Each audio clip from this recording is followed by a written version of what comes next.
Жыл басынан бері Бәйтерек холдингі бизнестің жол картасы 2025 бағдарламасы аясында кәсіпкерлерге 12 мыңнан аса субсидия берді. Мамандар елде мемлекеттік бағдарламаға сұраныс артқанын айтады. Осылайша, соңғы 10 жылда даму қоры арқылы 372 миллиард теңге болатын 42 мың жоба субсидияланды.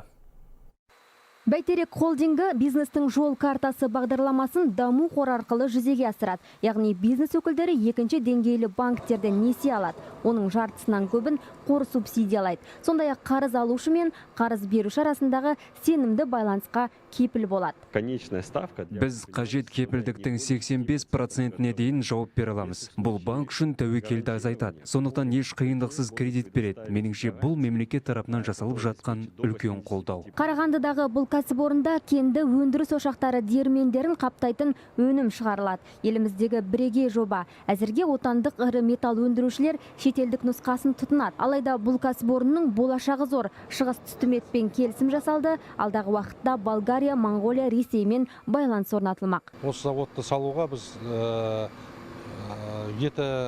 500 миллиондай қаржы жұмсадық. Ол қаржы несиеге алдық.